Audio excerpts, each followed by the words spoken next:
Throughout this series, my eyes and ears have been more attuned to some of the things in the world that help us rest and that help us slow down. Someone shared with me this story, and so I'm curious to hear if you've heard of it. Have you ever heard of a chat checkout?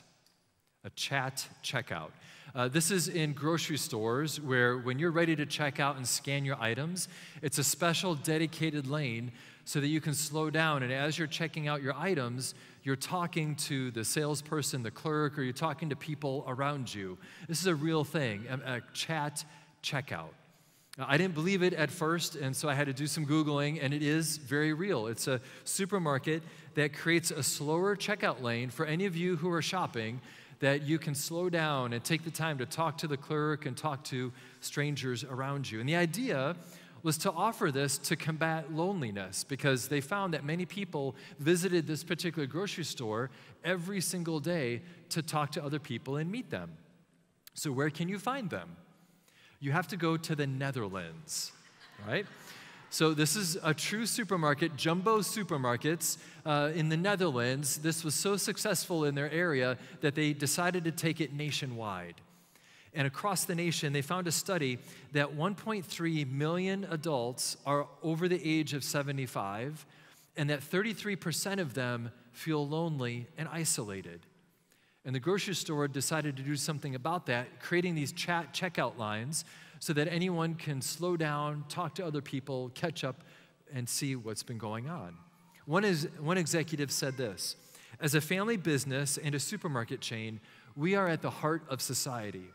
Our shops are an important meeting place for many people, and we want to play a role in identifying and reducing loneliness. And we do this in a variety of ways, including slower checkout lines."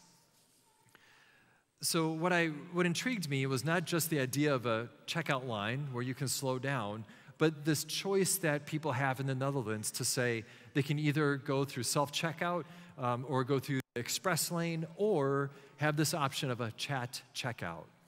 And it's nothing that's forced. It's nothing that's in your face that you have to go in that line. It's just a choice. It's an invitation that if you want to step into that, you can. If not, no worries. And it's kind of like what Jesus invites us to today. Not into a grocery store, but the invitation that he has for us today. It's not a salvation issue. It doesn't determine whether you go to heaven or hell. It doesn't mean you earn more of God's love when you step into this invitation. It just means that there's an invite out there from Jesus to you to live a life that looks a little different, to live a life where he gives you gifts that you would have never else received. So what is that invitation? I want you to look with me in Matthew chapter 11, verse 28. 3 short verses that if you've been around Jesus, they're very common, very familiar, and it's an invitation that he extends to us. Matthew 11, verse 28. He says, "Come to me, all who labor and are heavy laden, and I will give you rest. Take my yoke upon you and learn from me, for I'm gentle and lowly in heart, and you will find rest for your souls. For my yoke is easy and my burden is light." That's the invitation. And when I see that invitation, kind of like with this whole series, I don't want to ruthlessly eliminate hurry. That's not my nature. I would rather dabble. I'd rather try out some principles, see if they work, and if they don't, try something else. But it's really hard for me to go all in on this invitation, because this is what Jesus is inviting us into. He's inviting us into silence and solitude, into unhurried prayer. He's inviting us into a Sabbath, simplicity, contentment, rest, matching our rhythm of life to that of Jesus so that we can show up and see where God's working in our life and in the life of those around us. He's inviting us to be fully alive to God and fully alive to the people around us, to slow down and show up. When I see the invitation, I just stumble right out of the gate. But Jesus' invitation is just hanging there for us, ready for us to step into. And it's almost an all or nothing. It's almost like an invitation that you get to a wedding or to a birthday party, to a really big event. The invitation's there, and you either have to accept it or decline it. You can't be in two places at once. You're either going or you're not. And that's Jesus' invitation. He's inviting us on this journey. He's inviting us to experience this rest and his peace. So let's look more closely at this invitation. In verse 28, he starts out and he says, "Come to me. Come to me." This doesn't start as behavior modification. It starts with Jesus. It starts with getting to know who he is and his character and his personality, the kind of God that he is for us, getting to know him in a more deeper way, to get to know Jesus and who he is, and the standard for this invitation. Who's invited in to this invitation? He says, any of you who are tired and weary, heavy laden. In other words, tired. Like in the South, we might say T-I-E-D, tired. I'm just so tired. Jesus says, you are welcomed into this invitation.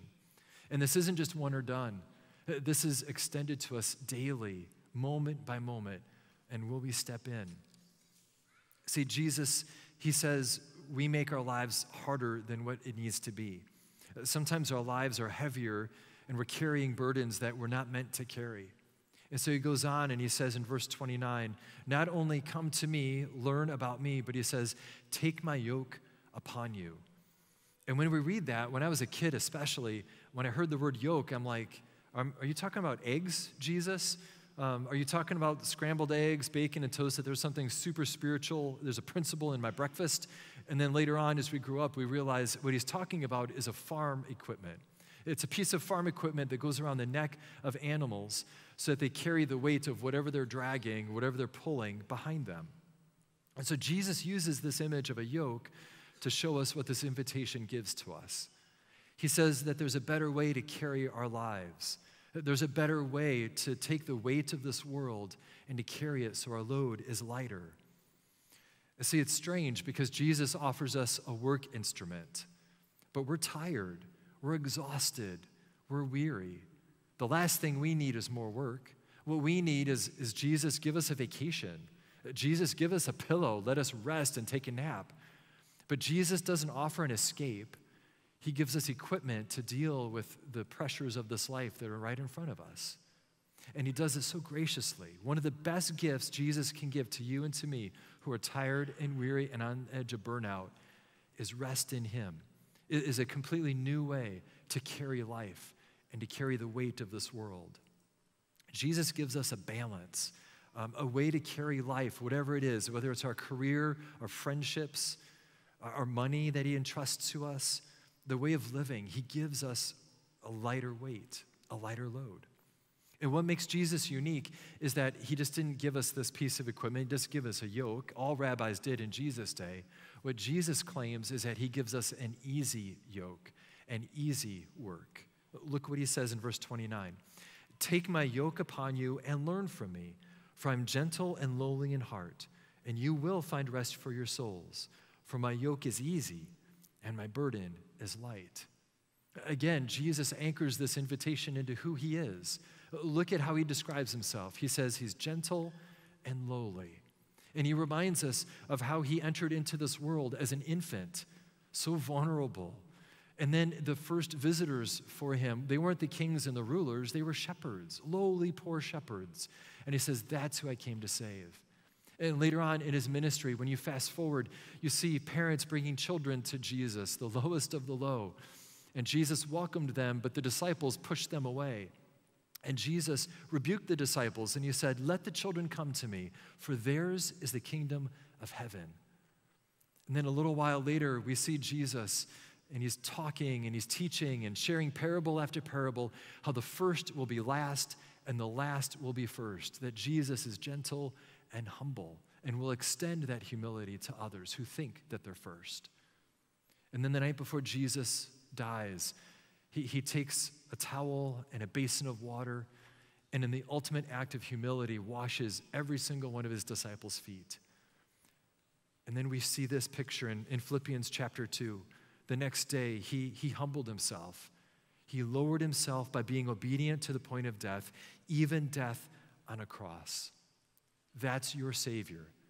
That's your God, Jesus, who is gentle and humble and lowly in heart, giving you strength and peace and fulfillment that you would have never found in anything else. And he gives this invitation, extends it to you and to me. It's not just for the disciples. It's not just for the crowds in his day and age. It's for our day and age, here and now, today. And when we walk into his invitation, he always helps us to carry our load. He always makes our weight lighter. And it kind of reminds me of a modern-day Sherpa. A modern-day Sherpa. I was reading a devotional that talked about Sherpas, the mountain climbers. And I said, this is exactly what Jesus is inviting us into. If you don't know what a Sherpa does, a Sherpa has a vital function when climbing mountains. A Sherpa has to set up camp, ensure the backpacks are evenly distributed, provide support along the journey, and then even run ahead of the hikers to prepare camp and make the tea hot, so by the time the hikers get there, it's all ready for them. Sherpas are wonderful, and they know the route better than the climbers do. They've lived in the heights all their lives, and they're used to the high climate. And they've developed this incredible stamina, and they can carry their own weight plus the weight of other loads. And Sherpas are, I read this, they're a combo of a guide and a pack mule, and they love it, just like Jesus. Jesus, he takes on our load, and he knows the journey better than you or me.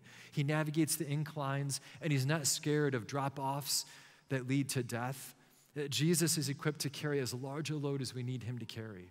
Whatever weighs down our heart, whatever keeps us up at night when we have sleepless evenings, whatever consumes our thinking and causes us to worry instead of celebrate, Jesus will take on that load. And he invites us to throw it all on his shoulders and experience his transformation and experience his peace in our heart and in our lives. And I always struggled with this invitation because I thought that it meant no work. I thought it meant laziness, that I just kick back and be a couch potato and just let Jesus do all the work. So whenever I see this invitation, I'm always reminded of a story back in the 1900s of 8 rowers that went to the Olympics. There's this book I read called Boys in the Boat, and I've mentioned this before, and it's a story of 8 rowers that go to the Olympics, and it was a tough race. There's 8 rowers, and then there's a caller in the boat, and the caller sets the tone. The caller sets the pace. And they want to experience something that they call the swing. And the swing is when all the oars are rowing at the same time in the same motion, and they're able to go faster than they could trying to go off by themselves. And grown men, when they experience the swing in a boat, they shriek with delight. They get so excited. It's an amazing feeling. When the boat hits the swing, it goes faster than they could ever experience. It's kind of like in golf, when you make that perfect shot, and it was so easy to swing that golf club, like you were in the zone. Or maybe in music, it's picking up the rhythm of the song and knowing that everyone's together and you're just knocking it out and you're just in rhythm together with that song. Or in bicycling, you're in a pace line and you're able to pedal slower but yet go faster because you're drafting others. Or in Formula One racing, you slingshot, you're drafting behind a car and you slingshot around them on a curve and you're able to pass them and go faster than you thought possible. For a church, it's when everybody knows their spiritual gifts, when everybody trusts each other to use their gifts for the benefit of others and to watch as Jesus transforms us and make an impact than we ever could by ourselves. It's an amazing feeling.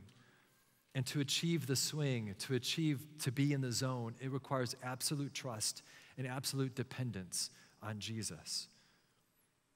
It becomes fun and exhilarating. So my question to you is this: what if following Jesus, it takes work, but it's fun and exhilarating? What if Jesus were to take your load, take that weight, whatever worry, whatever is anxious in your life, what if he were to take that off your shoulders so you can experience freedom and joy once again? What would it look like when this community is marked by peace and contentment and independence upon each other so that the community outside looks at us and says, I want that kind of life. I want that kind of freedom. What might that look like in your life? As I was looking for a modern-day example of this, I came across a post, and this post earlier this year just lit me up. It was just so convicting, but also so encouraging. It's a post by someone by the name of Alex Judd. Alex Judd is the founder and CEO of Path for Growth, and he provides teaching and training to help impact-driven leaders practice healthy growth and healthy lifestyles. What's even better about Alex, he's a son of this congregation. He ran through these halls and walked these halls as you and I have. And it's great to be cheering him on. And in middle school, he wanted to be a motivational speaker.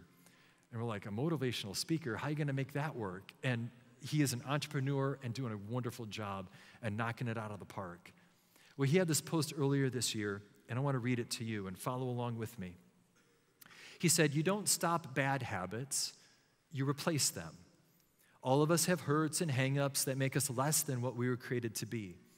These behaviors detract us from our well-being, our focus, and our impact. Worse, they become habits that drain our time and energy.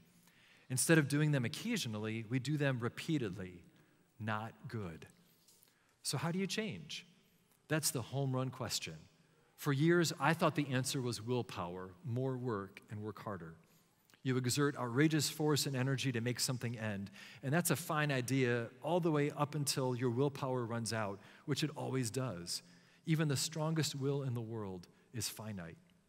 Relying on willpower to solve a habitual problem is a losing strategy. Your will is an ingredient, but it's not the recipe.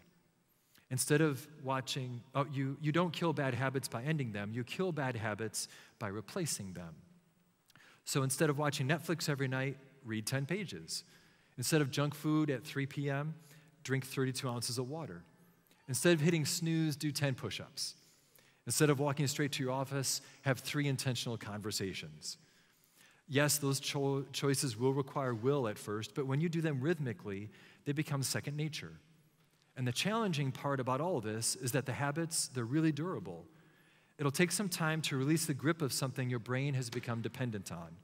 You'll certainly fail, you'll falter and stumble. I just love his honesty, it's so true. But stick with it and be encouraged that the challenging part is also the redemptive part. You're beating a habit with a habit. And one day in the near future, you'll become someone who can't not read, drink water, do some push-ups, or have intentional conversations.